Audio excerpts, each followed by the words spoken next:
So there you are. Something I've always wanted on my.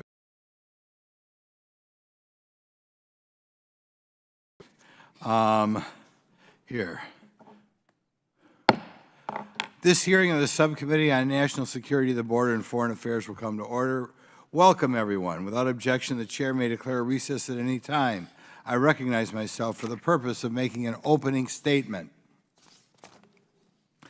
The Biden-Harris administration's open border policies have led to the worst border crisis in America's history. By a mile, millions of illegal immigrants have entered the United States under the Biden-Harris administration in a short period of time, affecting every community across the country. This was not the result of so-called root causes in Central America, as Kamala Harris has said. Individuals from all over the world have entered the U.S. Under the Biden-Harris administration. It's because they can. Obviously, we have the greatest country in the history of the world right now, I guess you could say, and it's not surprising that the whole world wouldn't try to come here. In the first 7 months of fiscal year 2024, nearly half of the inadmissible aliens encountered at the southwest border were from countries other than Mexico, the Northern Triangle countries, or were from the Northern Triangle countries and Nicaragua. I should point out that by the end of September, we already had the all-time record number of people coming across the southern border. So whatever we get across when the numbers are released in September will only add to the record. This crisis did not lack from result of authority. The Biden administration has all the tools it needs to end this crisis. For example, it can reinstate the Trump administration's policies that worked, such as remain in Mexico and the detention rather than mass release of illegal immigrants. They could continue to build the wall, which a Border Patrol agent told us is a force multiplier in the mission to secure the border. The Senate border bill that Vice President Harris vows to sign into law certainly wouldn't have helped. It would have codified the catch-and-release policies of the Biden-Harris administration that caused this crisis in the first place and allowed up to 1.8 million illegal immigrants to enter per year before temporarily closing parts of the border. The Biden-Harris administration's refusal to secure the border and instead allow millions of poorly vetted aliens from all over the world to be released is not without cost, both human and economic. Illegal immigrants released into the U.S. by the Biden-Harris administration have gone on to commit violent crimes against Americans. These murders, rapes, burglaries, and violent assaults should never have happened. Under the Biden administration, foreign gangs are running rampant in our communities. It's not just MS-13. According to DHS, a new violent gang has spread from the communist regime in Venezuela, Trey Diargal, across the United States. This gang has been described as MS-13 on steroids. When a mob of illegal immigrants stormed the border in El Paso in March, over 100 were suspected members of the gang. The Biden-Harris administration has released 617,000 illegal immigrants with known criminal backgrounds. That doesn't even include the almost 2 million illegal aliens who evaded apprehension entirely. We don't know where these gotaways are, what their criminal histories are, or what their intentions are. In addition to the real tragic costs of the border crisis, there have been significant fiscal costs. Estimates show that despite paying some taxes, illegal aliens are a net drain on America. Experts estimate each illegal immigrant costs the taxpayer roughly $68,000. They use more public services than they contribute in taxes. The Biden-Harris administration's weak job growth numbers are further diluted by the fact that the majority of those jobs have gone to foreign-born workers. In the past 12 months, U.S.-born workers lost more than 1.3 million jobs, where foreign-born workers gained over 1.2 million. I'll tell you, during the first 20 years of my political career in Wisconsin, I would again and again have the lobbyist for the Carpenters Union in my office begging us to do something about all the illegal immigrants here using Social Security cards, stealing the jobs, the good union jobs, my friend would say, stealing the good union jobs from carpenters. There's already a housing crisis in this country. Estimates that state that the U.S. is 4 to 7 million housing units short of where they should be. So not only do illegal immigrants compete for Americans for jobs, but also compete with Americans for housing. the Biden-Harris administration mass release of illegal immigrants in our country is not in the interest of the American people. We cannot afford 4 more years of a chaotic border.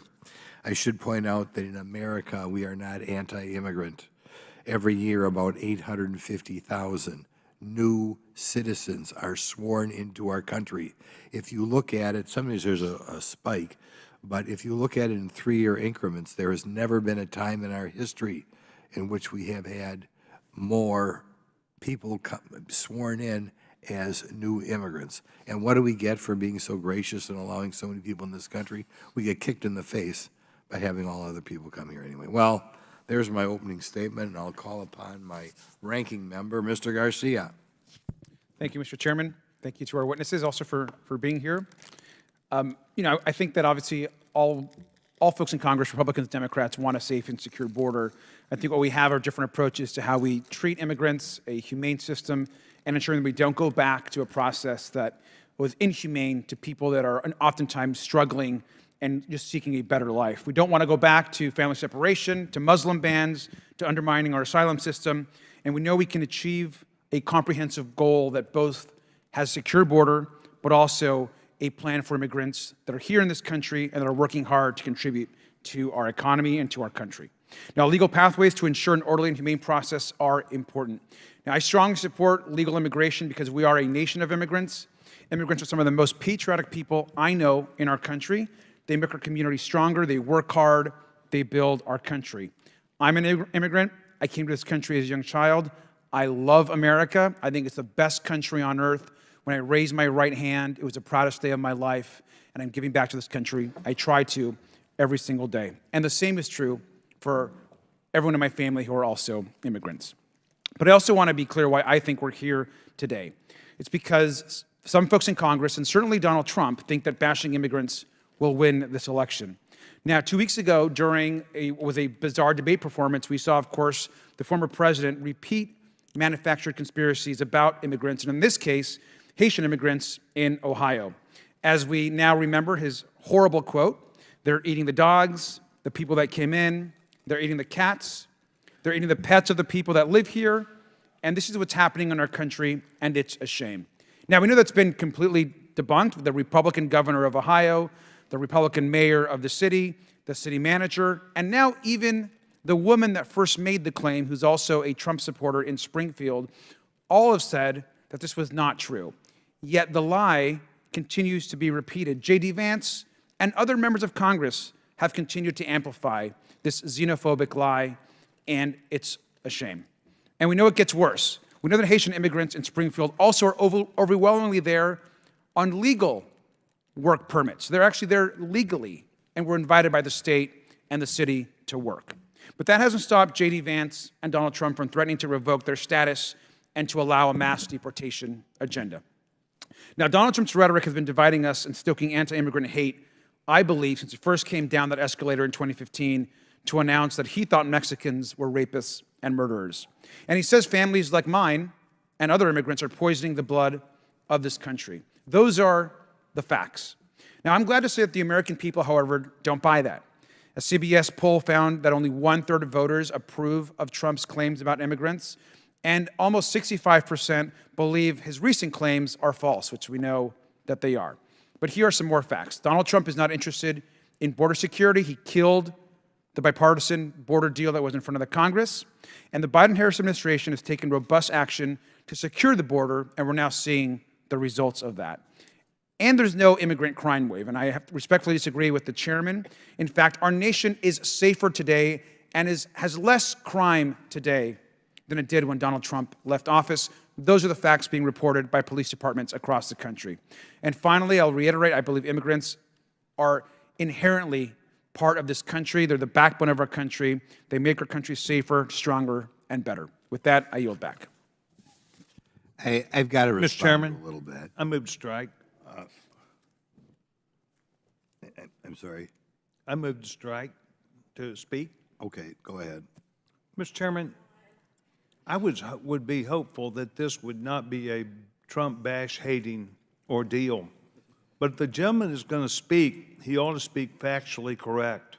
The reason why the bipartisan, quote, bipartisan Senate deal was not done was because House Republicans, including myself and at least 30 other Texans, said we would not vote for it. It had absolutely nothing to do with Donald Trump. And so if the gentleman is going to make this all about politics, he at least ought to speak correctly instead of pushing falsehoods. Thank you very much, Mr. Chairman. Thank you. I just do want to comment on something, and I'm disappointed that my good friend, Congressman Garcia, would try to confuse the American public. I've been down at the border 8 times. When I go down there, I frequently talk to the people who are in charge of debriefing or doing a health inspection on the new immigrants. They have told me that it is common for women who are coming across the border to be sexually assaulted. That ought to concern us all. Instead, what has happened when you try to bring up this idea that we want to stop the sexual assaults of women coming across the border, some Democrats say that this is a racial thing to say. Well, the border is to a large extent controlled by ruthless gangs. And it is very sad that the women who come here are being sexually assaulted. I don't know. Apparently, you're not supposed to say it or you're going to be accused of racism.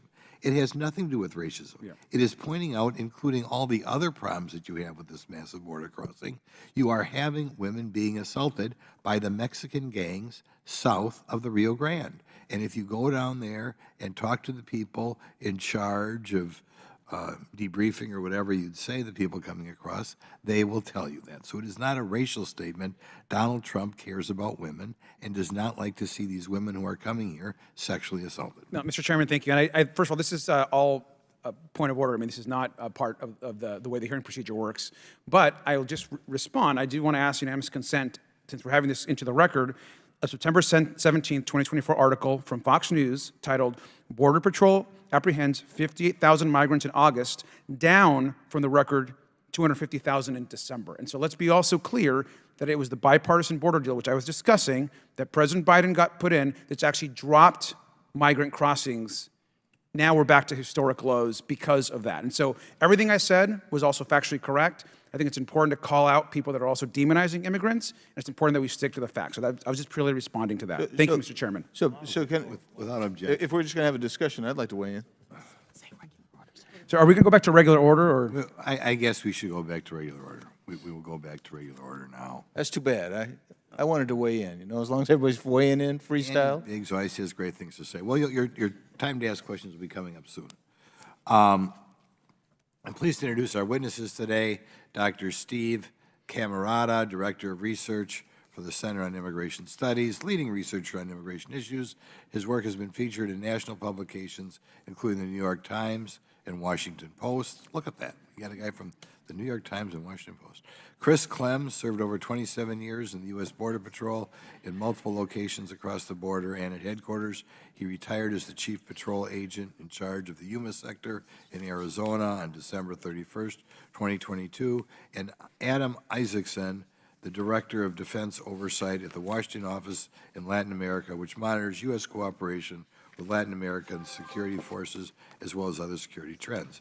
I want to thank you for being here to testify today. Pursuant to Committee Rule 9G, the witnesses will please stand and raise their right hand. Do you solemnly swear or affirm that the testimony that you are about to give is the truth, the whole truth, and nothing but the truth, so help you God?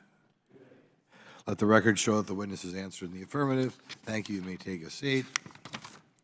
Now, we'll go to Mr. Camarata. First, I'd like to thank the subcommittee for inviting me. As you say, my name is Stephen Camarata. I am Director of Research at the Center for Immigration Studies. My testimony today will focus on the impact of illegal immigration on housing, public coffers, and American workers. But let me first turn to the unprecedented scale of recent illegal immigration. House Judiciary just last month reported that 5.6 million illegal immigrants have been released into the country since January of 2021. These are all inadmissible aliens and under various categories. There has also been 1.7 million gotaways at the border in fiscal year 2021 to 2023. We don't know what it is for 2024. These are all people observed entering illegally but not stopped. Visa overstays also appear to be at record levels, but we don't have all the data. Now, all of these numbers represent new additions to the illegal immigrant population. But of course, mortality, outmigration, and legalizations each year offset these numbers to some extent. Still, I conservatively estimate that the illegal immigrant population has grown by 4 million since January of 2021, based on data collected by the Census Bureau. This is almost certainly the fastest it's ever grown. All this immigration, all this illegal immigration has consequences. Turning first to housing, prior research shows that by increasing demand, immigration drives up cost for housing. My own analysis suggests that a 5 percentage point increase in the share of a community comprised of recent immigrants will cause a 12% increase in what the average U.S.-born household pays in rent. Bottom line, this influx has impacted housing. Turning to the fiscal impact, using estimates developed by the National Academy of Sciences, we calculate that the lifetime fiscal drain, considering all the taxes an illegal immigrant may pay and all the services and costs they would create, is about $68,000 per illegal immigrant, or if you like, $68 billion for each 1 million illegal immigrants. This drain is primarily due to the modest education levels of most illegal immigrants. An estimated 79% have no education beyond high school, which is about double the share of the U.S. born. This results in low average incomes, tax payments, and along with a significant amount of use of public services, including welfare programs, which they often receive on behalf of the U.S.-born children. But this drain is not because illegal immigrants are lazy. It is not because they all came for welfare. Most illegal immigrants, in fact, work. Rather, it simply reflects what happens when you add large numbers of less educated people who have modest incomes to a modern economy that spends a lot on social services.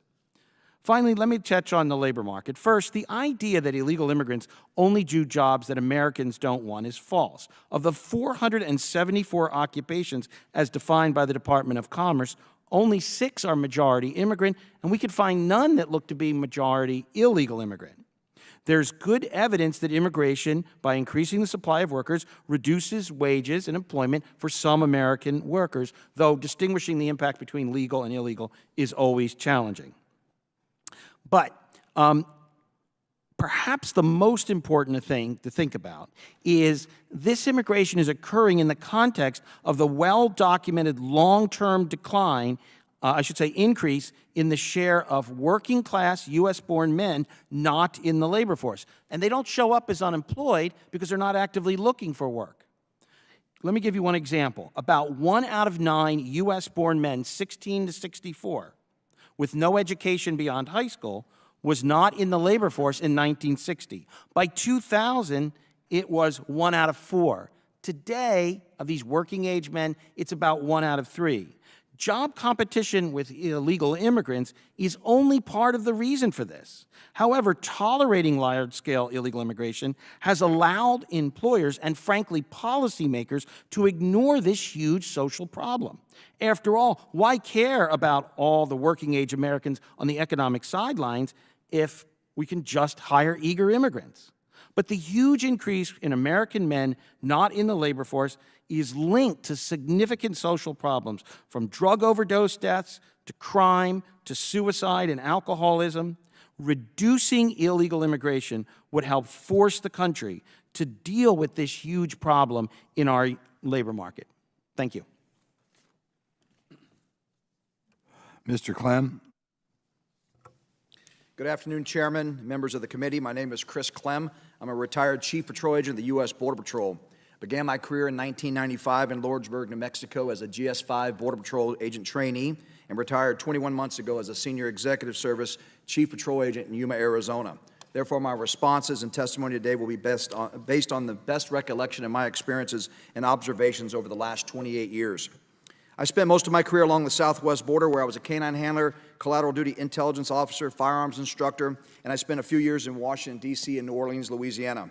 I was a career government employee who served under 5 presidential administrations, starting under Clinton and ending under Biden. I was not a political appointee. I promoted through the ranks through competitive process and commanded 4 Border Patrol stations across New Mexico, Texas, and Arizona. I served as the Deputy Chief Patrol Agent in New Orleans sector, El Paso sector, and the Acting Chief in Big Bend sector before I was promoted to the Chief Patrol Agent in Yuma, Arizona, 2 years before I retired. I spent time as an agent in remote locations as well as urban environments, and I can tell you, if you've been to one station, you've been to just one station. If you've been to one sector, you've been to one sector. Each location is different in its own set of unique circumstances, from terrain to infrastructure to communities and to threats. However, the one thing that is consistent across the spectrum: without border security, our agents, our community, the migrants, and our country are vulnerable. While immigration and border security are closely related, they are not mutually exclusive. However, without proper border security in the form of physical security, Border Patrol agents, strong policies, and consequences, the integrity of the immigration system is compromised, and the founding principles surrounding the rule of law can suffer. My statement and testimony today will be focused on border security, to which I would be considered a subject matter expert. Immigration, as mentioned, is related, but can only be effective and efficient when the border is secured. This committee and Congress have access to all the available data, and the staunch difference between the previous administration and the current is gut-wrenching and jaw-dropping. I understand not every threat to our great nation will come directly across the border, but why would we be willing to even risk it? We know there are countless gaps and vulnerabilities created along the border, specifically our southern border. We are on the heels of recent testimonies from the FBI director that indicate threats are real. With hotspots around the world and what have happened under the current administration, there are more than enough reasons to secure our border and put back in place the plan as intended to include infrastructure, technology, and policies. We need the wall installed and completed where it makes sense. We need the technology installed as intended, and we need to increase the number of Border Patrol agents and border security personnel as requested by senior field leaders. It's also my opinion that a border security bill should be submitted as a standalone bill. This bill should be based on the needs of Border Patrol field chiefs as required by their agents to complete our security mission. In addition to the physical needs to secure our border, our agents' fleet is in dire straits, with upwards of 50% needed replacement. Our agents, when fully operational, spend more than half their time in their vehicles doing their job. We need to focus on funding on fleet and facilities for our agents, intelligence and administrative staff, not just migrant processing. We must give our agents back the purpose of mission and use funding appropriately to support them over the inadmissible aliens. Immigration and Customs Enforcement investigations and detention agencies should also be included in this package. It is when this bill is signed into law, and then and only then should we have a separate immigration system overhaul. This will allow border security solutions to stand on the principle of American security and minimize the trade-offs over outside interests for immigration reforms. A standalone border bill that addresses the obligation of the government to protect its borders and people will not only make us safer, but will also give a much-needed boost to the Border Patrol agents who have had to be put in the middle of this nightmare with little support and advocacy from this White House. For years, while working for the U.S. government as a U.S. Border Patrol agent, and even more so today, I've said border security is national security and public safety. There have been far too many impacts to Americans and American cities by this border crisis to mention. I accept that immigration is emotional to so many, but we cannot conflate immigration with border security.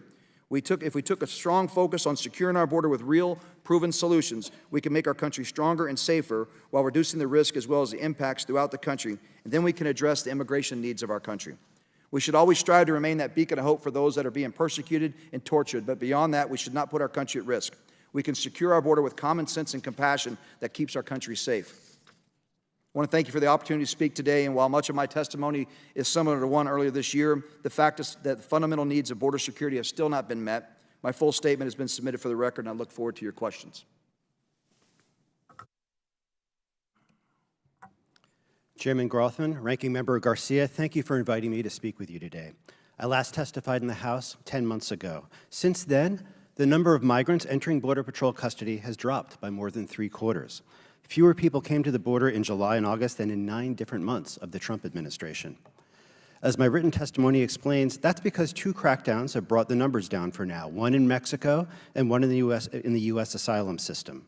Their effect won't be permanent, but they do give us all a moment of calm. Our hair is not on fire right now. We can have a chance to discuss better solutions. And I'm going to advise against even more crackdowns. Over and over again, regardless of who's president, when there's a crackdown on migrants, the curve always shows a dive, a bottoming out, and then a recovery. You can see a chart in my written testimony of the past 10 years, crackdown, recovery, crackdown, recovery. Even during the Trump presidency, migration rose twice.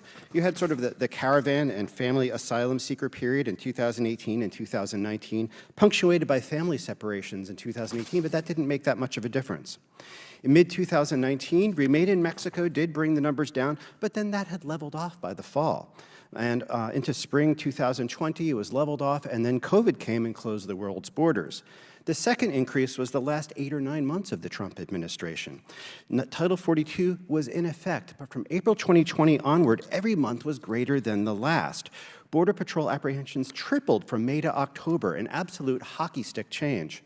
Joe Biden inherited more than 70,000 encounters per month, nearly a quarter more than there are right now. President Biden kept Title 42 in place. His administration expelled 2.5 million people. By the way, Remain in Mexico under Trump, 71,000 people. But people kept coming. One of the toughest crackdowns ever didn't stop them. Why? The answer has to do with the futility of fighting against geography and fighting against the law of supply and demand. My written testimony discusses that more. So now, while crackdowns don't work, I'll be clear, I also don't want to see huge numbers of people coming to the US-Mexico border. Those people you see coming in to turn themselves in to Border Patrol, they're doing that because applying for asylum requires you to be physically on US soil. In order to get to US soil, most of these people, they go through absolute hell. I'm amazed by the desperation of moms I've seen pushing strollers at the entrance to the Darien Gap, the determination of people who just keep going, even after being kidnapped and tortured by Mexican gangs and corrupt police. But it's heartbreaking. This route encourages and enriches bloodthirsty organized crime groups. So how do we break out of feudal crackdowns and also, at the same time, break out of forcing people to come to the border? First, with reforms to how people can come here. We need to be able to make clear that a process exists, that there's a line that people can get into, even though it may take a while. Right now, there's virtually no process, no line. Just because someone might not qualify for asylum doesn't mean that they and their family don't have a lot to offer for our communities and our economy. Our immigration laws, though, haven't fundamentally changed in 34 years. I'm talking 1990. I was 20 that year. I'm kind of a techie kind of guy. I didn't even have an email address in 1990. This is a very long time ago. Residency, work permits, refugee admissions have changed very little since the first Bush administration. We need to modernize, and if we did, we'd have a lot less people making this dangerous journey to access our asylum system at the border. Second, though, as troubled as it is, we still have to defend that asylum system. We shouldn't put asylum out of reach like H.R. 2 would do. That's for 4 good reasons. First, asylum exists for an important historical reason. It's a legacy of World War II, when countries turned away many people fleeing the Nazis and Stalin, and those people died. Much of the world said never again, including the United States. Reason 2, a lot of people really do qualify for asylum. In our immigration courts this year, 48% of asylum cases ended with grants of asylum or other protection. That's hundreds of thousands of lives saved over the years. Reason 3, we've kept our asylum system so anemically underfunded that it's overwhelmed. Wait times for a decision are routinely several years. And then that overwhelm, that wait time, it becomes its own draw. But this is fixable. It's an administrative problem. How? Get processing off of Border Patrol agents' to-do lists so that they can get back on the line. About 1,000 processing coordinators have been hired, people who don't need a full course of academy training to do paperwork. That's a start. Get case management in place so that you can keep people in the system. And most of all, hire judges and asylum officers so that caseloads go down, backlogs go down, people get fair decisions in their cases, but the cases happen so quickly, even with fairness, that people with weaker cases don't try. Reason 4, as I said, our immigration laws are so outdated that asylum is the only door open for many people. We have to fix that. That's the reality. So now we've got this lull in migration at the border, let's talk about new ways forward. I think that we can do that perhaps once the election cycle ends. Thank you, and I look forward to discussing this further. Thank you. I'll start off with 5 minutes. Mr. Camarada, I want you, or Mr. Clem, right, as I'm under the impression that every year about 850,000 new people are sworn as American citizens. Is that an indication to you that people can't come into this country if they wait under the current system? Right. Obviously, the number of naturalized U.S. citizens is at a record high, both the number... A record high. Right. Never higher. Way higher than 1960, the golden years or 1950? Not even close, right? All right, yes, the U.S. legal immigration system is the most generous in the world if you look at how many people are admitted with a clear path to citizenship. So in that sense, we're extremely generous, and there are probably somewhere around 40 million foreign-born residents in the United States here legally. Okay, that's not nobody. No, not nobody. President Biden and Vice President Harris have allowed, this for Mr. Camerata, have allowed in 7 million illegal immigrants into the U.S. since they first took office.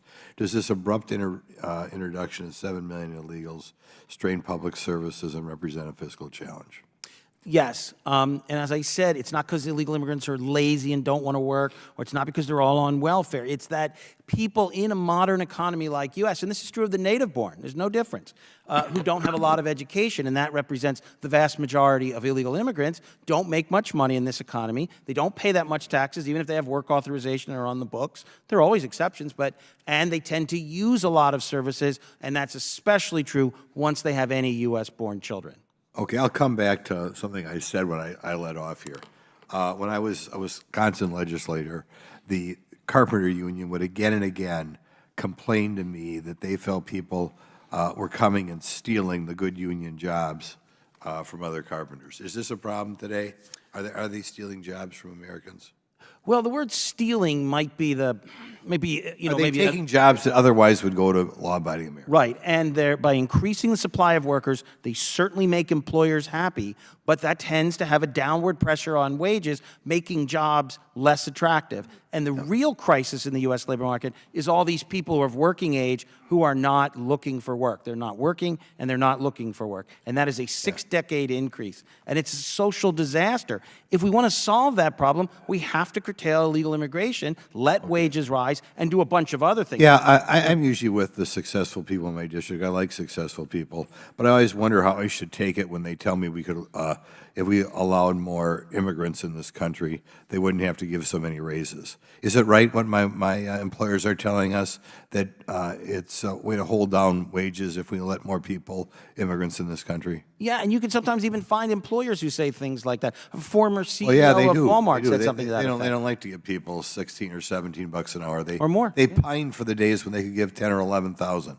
Thank God for Donald Trump that he was able to raise those wages.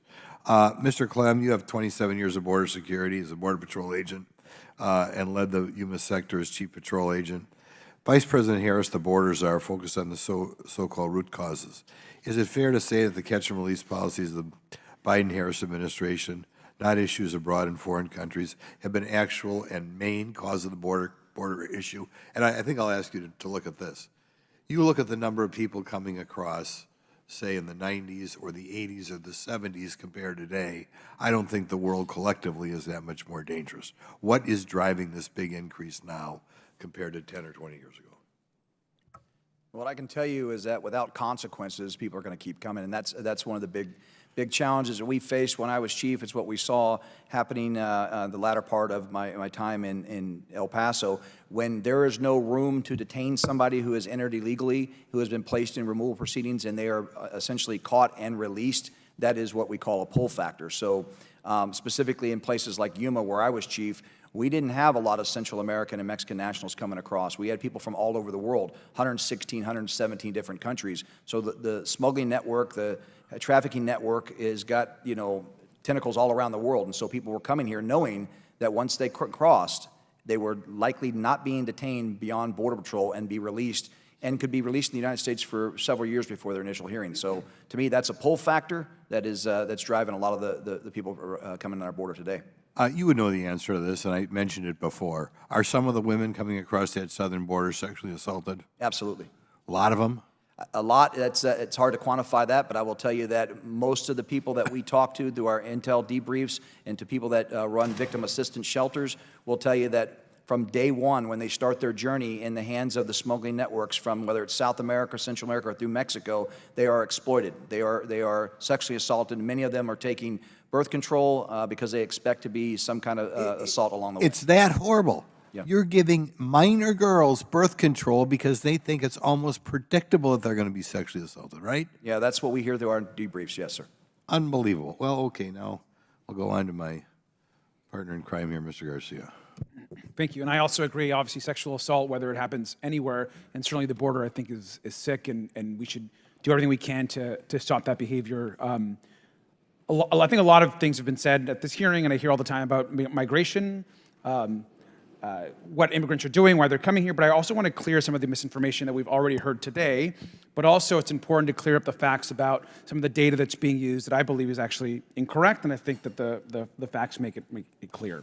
I do want to start with this chart, and Mr. Isaacson, you presented some charts in your testimony. I want to use this one as well. So if we look at this chart, this is actually a chart that's often used by my Republican colleagues.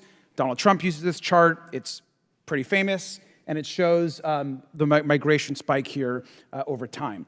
But the truth is that this chart is actually factually incorrect, and I think it's important to note and to point out how incorrect it actually is.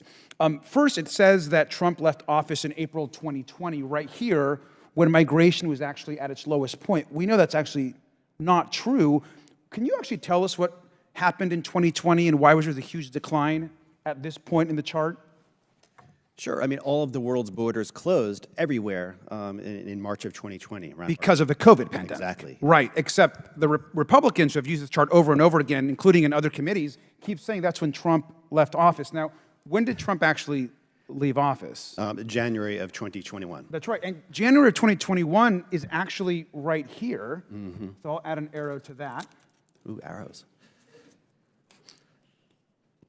So if you look at this chart, from here to here was all of during Donald Trump's presidency. So the increase in border crossings and the spike that you see beginning to happen actually happened when who was president?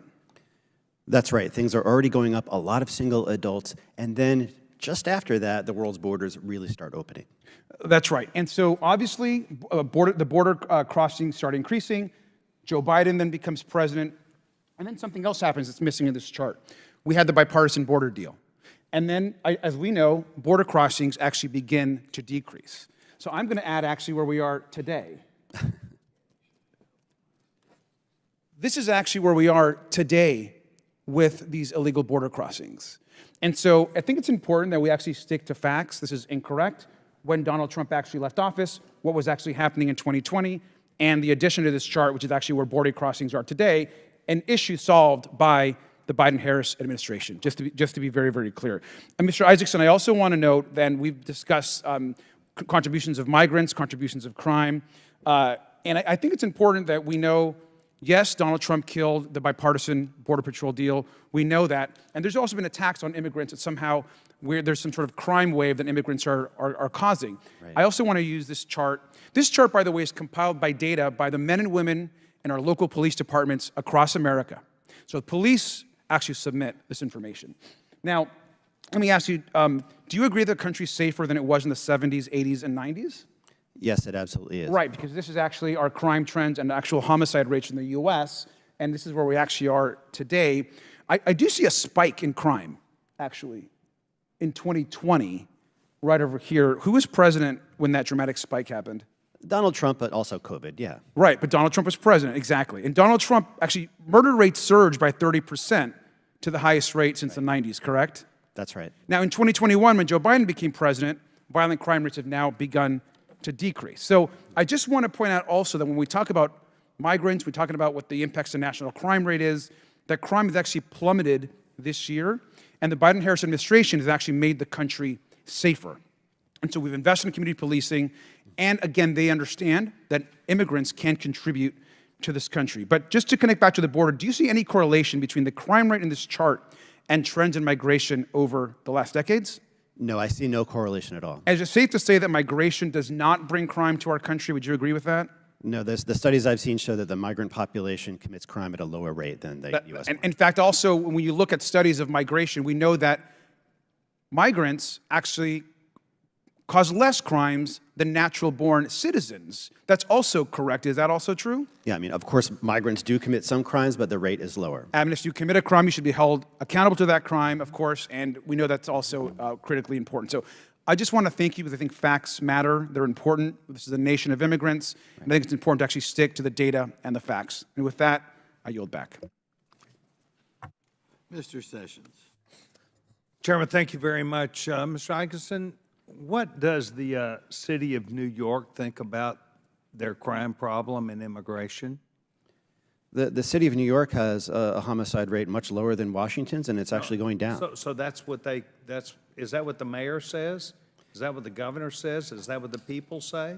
The mayor made some warnings about a year ago that have not turned out to be correct about crime or disorder in the city. So I'm mistaken that the governor and the mayor said that immigration was a problem and that they are seeking desperate help from the federal government because they've exceeded their ability to take care of not just the immigrants, but the criminal problem that they have. So I'm wrong.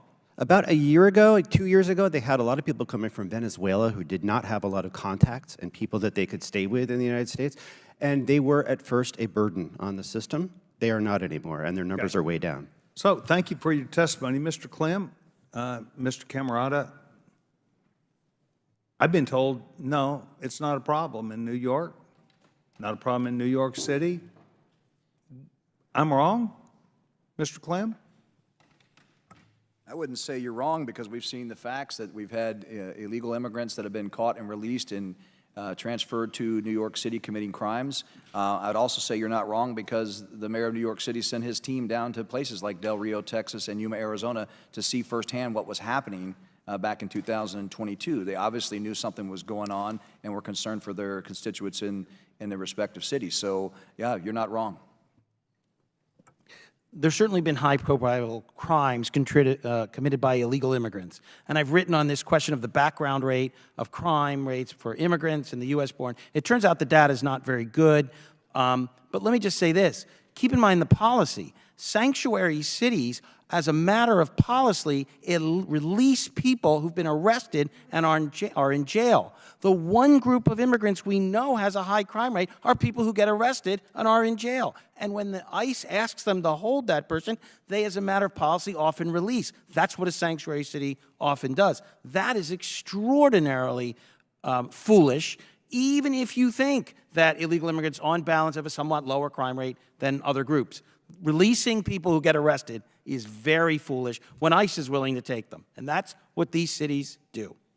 Well, I'm willing to go before the House of Representatives on the floor and admit that I am wrong, that the mayor of New York City does not believe that, nor has over the last 10 weeks. I'm willing to go to the floor of the House of Representatives and admit that I was wrong, that the governor of New York encourages this, and that it's not a problem to the state of New York. That is not what I thought. And so, Mr. Isaacson, I'll just apologize to you right now. You've told me I'm wrong. You've told me that the state of New York and the city of New York is perfectly safe, that the crime rates are lower. I didn't say they're perfectly safe. Yes, sir, you did. Because I gave you a chance to, and you told me it's lower today and that the immigrants have very little are a very little part of that. I stand and so by that. I'm going to admit I'm sorry. I am sorry that I have thought this, and I'm sorry. So I'm going to go and check the facts, but I'm going to admit to you that it's not what I thought. That I thought, just like in Philadelphia and a lot of other places, that the crime in Chicago, the crime as it relates to these Venezuelan gangs, is a real problem in criminal, to police officers, to cities, to the people of the city of Chicago. And I will tell you, I will apologize to you right now that you have corrected me as a professional witness giving testimony. Look at the most recent data. That you raised your hand. I didn't raise my hand. You did, and said you will tell the truth, the whole truth, and nothing but the truth. And I did. So I know you did. I watched. So I will apologize right now to you. I'm going to go back home, and I'm going to double-check the facts. And I appreciate the gentleman very Can I ask much. you to not pick anecdotal data and look at the most recent numbers? Of course, you're going to find evidence that, Well, migrants are committing recent crimes. data- But what's the rate? Recent data, I asked about what the city of New York, the mayor was saying. I asked what the In 2024, the second half of 2024, you won't Well, I find as didn't much say on the the record. second half. I didn't. You said what spec- he's saying. That's current presently now. Okay, well, I'm going to go check it. What he said in because- 2022 is something Sir, else. I'm going to tell you I apologize because it is Thank you, I not what I accept. thought at all. and I will be glad to go check that. And Mr. Chairman, I want to yield back my time. Thank you. I'd like to also request, Mr. Chair, unanimous consent to enter 2 articles into the record. The first is an article entitled, "Immigrants are less likely to commit crimes than U.S.-born Americans, studies find." This was dated March 8th, 2024 from NPR. The second is an op-ed entitled, "Many Americans believe migrants bring fentanyl across the border. That's wrong and dangerous," end quote. That's from the LA Times, dated February 12th, 2024. Thank you. Without objection. Andy Biggs. Thank you, Mr. Chairman. Let's get to this thing. The Muslim ban that was mentioned. What countries were involved in the Muslim ban? Anybody know? I know. Anybody want to take a guess? I'll tell you who they were. Iran, Libya, Somalia, Syria, Yemen, and North Korea. Is North Korea a Muslim country? No, it is not. What do those countries, 6 of those 7 countries, have in common? Actually, they have in common that 4 of them were on President Obama's DHS terrorist watch list. The other 3, the other 4 were considered terrorism safe havens. Only 12% of Muslims around the world were impacted. And besides that, and Mr. Clem knows this, Mr. Camerata knows this, I would hope Mr. Isaacson knows this, there were exceptions for every one of those countries to come in, so there was not an absolute ban. Another lie told by the left. How about separation? This notion of separation. More than 325,000 unaccompanied children have been misplaced by this administration, admitted to. New York Times did a study. We had the director in, and she admitted it. That's a separation. You know what these guys got criticized for? It was about 4,000 people, kids that were separated, and they found them all, but a few. These guys can't find 325,000, but you're not going to hear my colleagues say anything about it. U.S. crime rate is not down, contrary to what you say. And why do we know that? Does LAPD report? No. Does New York report? No. Does Miami-Dade report? No. Do more than 6,000 police agencies obviate any reporting? That's the correct thing. They don't report. So when you say New York is down, guess what, friend? They don't report to the FBI anymore. They don't report anymore. They stopped reporting several years ago. Why is it? They've told me it's too hard to report. And so that's what you're relying on. You know what the CBP said about Tren de Aragua? Tren de Aragua is now moving into the Northeast. And they are. But crime is down for you. That's good for you, my friend. CBP numbers, you said they're way down. I'm looking at CBP numbers right here. I'm looking at them right here. And you know what I see? I see, let's see here. August of 2023, 304,000. They're down, you're right, almost 50%. They're down to 160,000. But you know what's interesting about that?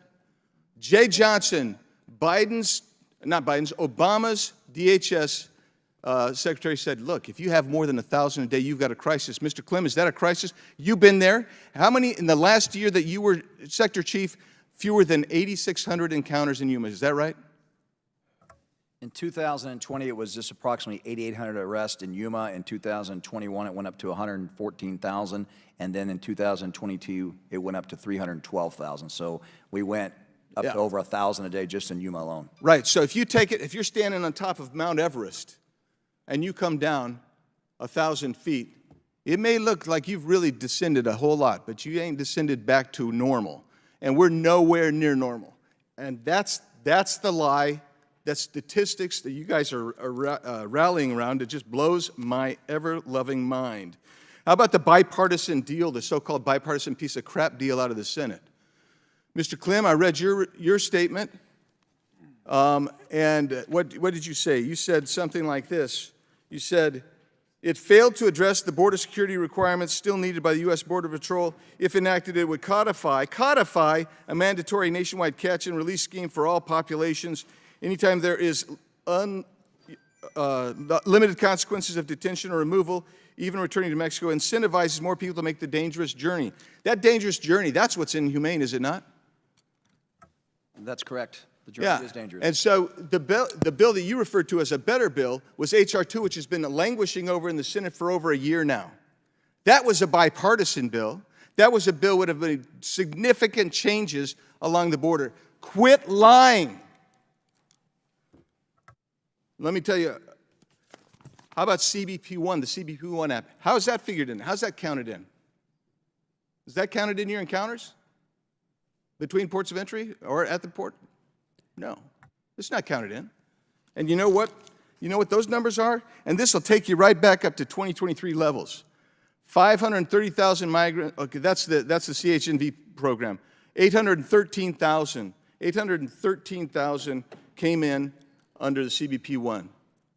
That takes you right back up to the 2023 levels, doesn't it not, Mr. Clem, Mr. Camerata? Yes, it does. Yes, it does. And then when Yes, you, if you add them together. yeah, and then when you throw in the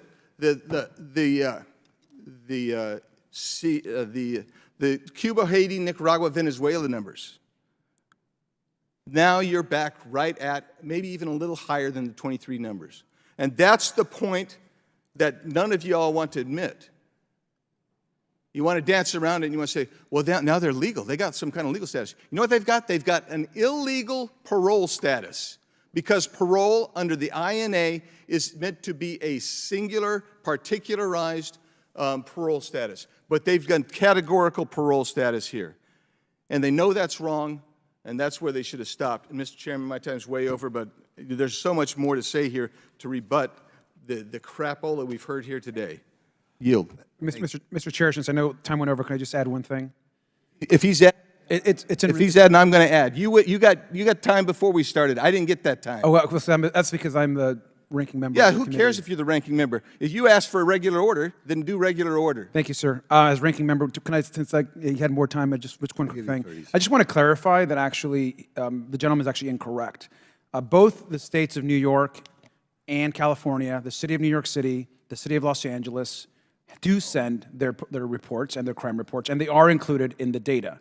And so I just think that the facts are important, and I won't. Yeah, they are. I won't. So I demand time to respond to that. I definitely because won't he just correct called- every. called I me a won't liar, correct. so I won't correct want every that misstatement. time. I want that I did time, want to Mr. correct Chairman. those. Thank you. Because if you look at the Marshall Project itself, which is not a conservative group, they will tell you, if you look at the FBI data, more than 52% of agencies don't report all of their data to FBI. And that's the facts. And facts are a stubborn thing, Yep. and doggone. And lastly, like We'll go to Nancy. having served as mayor for 8 years and had a police force of 600 police officers, did a great job. The city of Los Angeles, the city of New York, I can tell you, guarantee you, they report their Nancy data. Mason. Thank you. Thank you, Mr. Chairman. And talking about extraordinary foolish, I know that was said earlier by one of our witnesses. It's not just cities, it's counties too.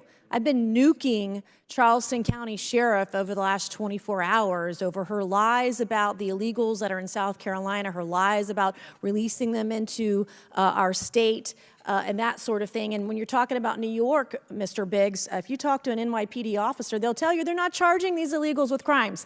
And then when they do, they're released, and they're not given a bail or bond when they go out. And so the left, it's just all one big lie, and it's not right to the American people. And the statistic that crime is down for migrants. Every illegal who is here illegally entered our country illegally. They literally committed a crime on the way in. So they are 100% guilty of committing a crime. Mr. Chairman, I brought a folder today because I'm going to enter in some documents into the congressional record this afternoon. So I want to thank our witnesses for being here today. I'm going to focus my time on the human costs of sanctuary policies from local officials, including Charleston County Sheriff, Sanctuary Sheriff Kristen Graziano, and I hope she's watching today. If she's watching, I hope you have a number 2 pencil and you take notes, because this is how I do my job. Charleston County Sheriff, the Charleston County actually in my district used to be a model for cooperation between ICE and local law enforcement. It is no more. Charleston County had a 287G cooperation agreement in place with ICE, acted as an over 72-hour detention facility for aliens apprehended by ICE, and worked together to enforce our nation's laws and keep our community safe. No more because of Sanctuary Sheriff Kristen Graziano. Unfortunately, in early 2021, the new sheriff of Charleston County, Sanctuary Sheriff Kristen Graziano, began a systematic effort to dismantle immigration enforcement in Charleston County. Sheriff Graziano on her first day in office, terminated Charleston County's 287G cooperation agreement with ICE. She announced this in front of a taco shop. I don't know why. So, Mr. Chairman, I would like to ask unanimous consent to enter this picture of Sheriff Graziano terminating her 287G agreement in front of El Pencho Taco into the record. Without objection. Thank you. I also would like to request unanimous consent to enter this photo. It's Sanctuary Sheriff Kristen Graziano's Twitter header. Here she is with wide open border czar Kamala Harris. Here she is with Joe Biden, who often loved to walk away from the podium and not take questions from press, just like Sanctuary Sheriff Kristen Graziano did today at her own press conference. I'm not sure who did it better, her or Joe Biden. Mr. Chairman, I would like to enter this. Without into the record. objection. Thank you. I would like to Sheriff Graziano refuses to notify ICE when a criminal illegal alien is in custody and refuses to provide adequate hold time for ICE to assume custody. I'm going to request unanimous consent, Mr. Chairman, to enter her statement yesterday where she says, our policy clearly states on our public website we only hold residents for ICE if they have a I-247, a detainer immigration center signed by an immigration judge. That's per her office policy. I would like to enter her statement into the record, Mr. Chairman. Without objection. In that same vein, I'm going to enter her own office policy that says she can and will release criminal illegal aliens into South Carolina. This is her policy she cites as the reason she does this. Did you know she wrote and signed off on her own department policy? It doesn't get any dumber than this. Literally is one of the dumbest things I've ever seen in South Carolina history. Her department has been designated as a non-cooperative by ICE. Mr. Chairman, I would like to enter this list of non-cooperative institutions into the congressional record, sir. Without objection. All right, I'm running out of time. I'm going to enter and request unanimous consent to enter this document from ICE. She called me a liar today, where she has released over 50 illegal immigrants into South Carolina, Mr. Chairman. Without objection. I would like to request unanimous consent to enter all my letters to Sheriff Graziano and ICE into the congressional record over her behavior.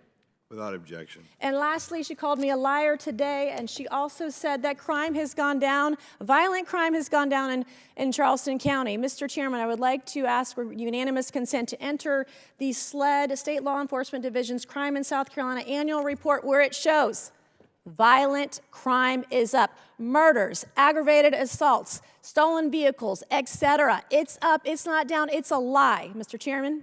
Without objection. Thank you, and I yield back. Paul Gosar. Thank you, Mr. Chairman. First of all, Chief Clem, how are you doing? Jonathan Lyons said to say hi to you. Good afternoon, sir. Good to see you. Good. You know, you've experienced more than probably anybody in this room, you know, down in that Yuma sector. I have a small part of Yuma, but it's been overrun.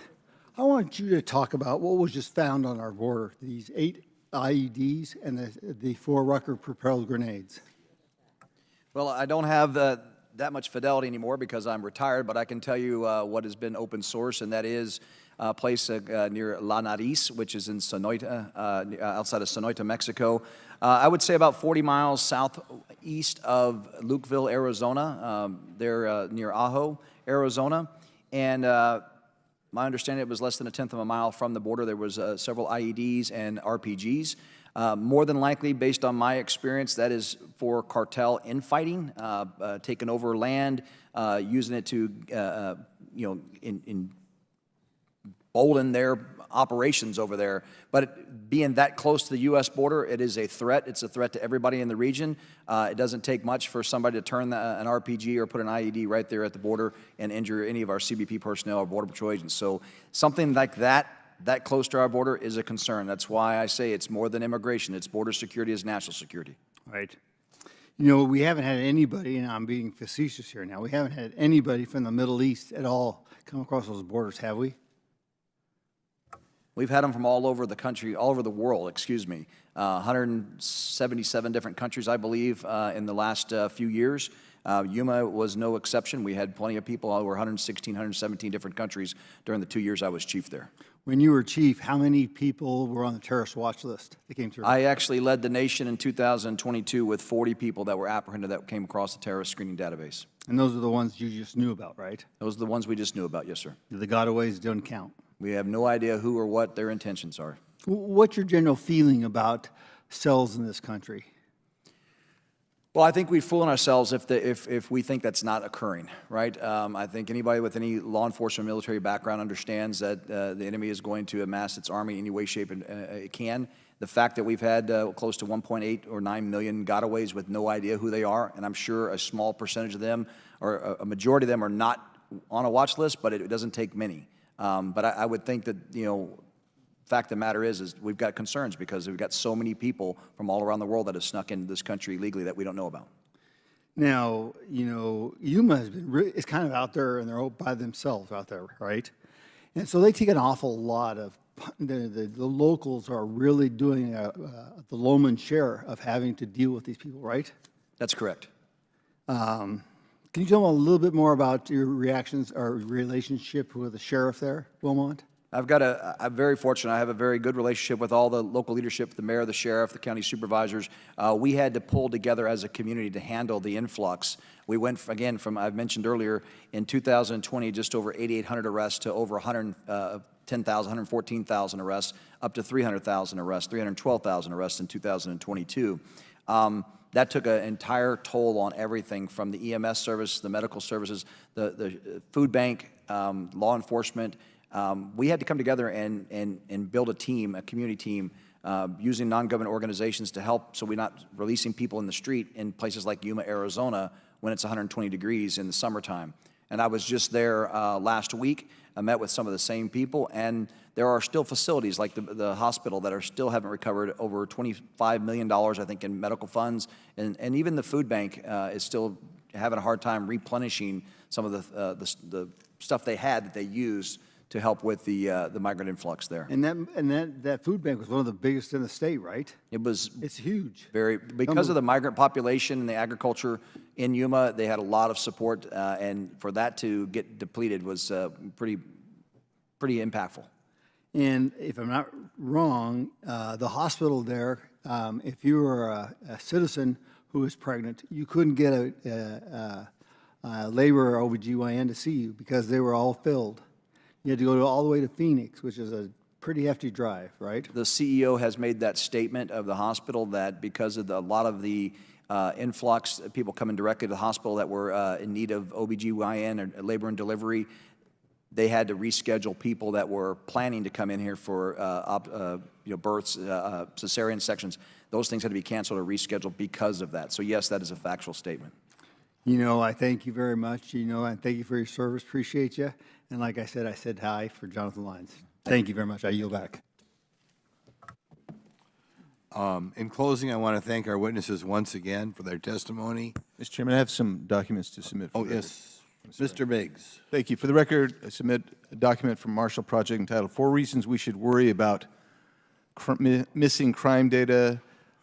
Submit a report from the Homeland Security Committee called New Documents Obtained by Homeland Majority Details Shocking Abuse of CBP-1 app. A report from U.S. CBP and a Fox article referencing that report. Nearly 530,000 migrants came to the U.S., quote, legally and paroled into U.S. under controversial Biden program, and which also talks about the CHNV program as well as the CBP-1 program. I also include into the record the INA 212 D5A, which is the parole statute, which defines what parole is supposed to be. And then also access this morning the CBP statistical data with regard to encounters on the southwest land border alone. Without objection. Yes? I'd like to ask unanimous consent to enter into the record some information which I had used to prepare myself for today that obviously I'm told I'm wrong. From the U.S. News, migrants flooding New York City's justice system, making up 75% of arrests in Midtown as pathetic sanctuary laws handcuff cops. Second would be in the metro, migrants accused of crime still eligible for taxpayer-funded New York City shelters, the mayor of New York City admits after expose. Mr. Chairman, I'd ask these be included in the record of today's hearing. Without objection, and without objection. Okay, my ranking member. Thank you, Mr. Chairman. I just want to thank our witnesses again, and as a reminder, Republicans and Democrats both want a safe and secure border. Clearly, we had an opportunity to pass a bipartisan Border Security Act. Was not able to happen, of course. We know that President Biden has taken executive action on that. Also, I just want to point out, it's important, I think, when we talk about migrants and we talk about crime, that we actually use facts, statistics, and crime data reported by police departments across the country. And also, once again, want to thank our witnesses for being here and wish everyone a good break. With that, I yield back. Thank you. Thank you guys for coming on over and testifying here. Trying what I can add. There's no question that we are at, in my mind, record numbers of people coming across the border for the current year. And you got to remember two new things, the CPB One app and the Cuba, Honduras, Cuba, Haiti, Nicaragua, Venezuela program, which were not around 2 years ago, but now each are taking 125, one about 40,000 additional people coming here every month. So we are in a crisis never before. To say that this is like anything we've seen under President Trump is not true, and we have numbers on family units released, total encounters, all going up over time. I can tell you in my area, which is not a particularly liberal area, if I ask law enforcement how many people arrested who are here illegally, how many people in the jail are here illegally, how many people in a prison are here illegally, it amazes me what we don't know. Okay, I don't think those numbers are out here because they're not out here in Wisconsin. They're sure not out here in Arizona or Texas or somewhere. This is obviously going to permanently change America. We haven't got into ideas of people coming here. I mean, we have to, over time, have people who understand our Constitution, believe in our values. As said before, we're right now among record numbers of people who are being sworn in legally naturalized, way, way more than in the 60s or 70s or 50s, not even in the same ballpark. And nevertheless, we let this fiction sit out here that it's, so difficult to come here. In any event, it is, to me, obvious anecdotally and from talking to my local law enforcement that people who are here illegally are committing crimes, and serious crimes, rapes, that sort of thing, which is horrific. It is obviously true that when you bring another 5 or 10 million people into the country and aren't building more housing, you're going to drive up the cost of the housing that you have. I can tell you from my district, even in Wisconsin, so far from the southern border, some school districts have had dramatic increase in the number of people there, which obviously is very expensive. And it's more expensive than any other child because you're dealing with the additional cost connected with people not being able to speak English. But that's going up as well. So I appreciate you being here. I hope within the next few months we're able to deal with this crisis and realize that you cannot be taking in 1.5 or 2 million new people, 3 million new people every year without fundamentally changing America. We have something so special here, and I feel like we're letting it slip away. So thank you. With that, without objection, all members have 5 legislative days to submit materials and additional written questions for the witnesses, which will be forwarded to the witnesses. If there's no further business without objection, the subcommittee stands adjourned.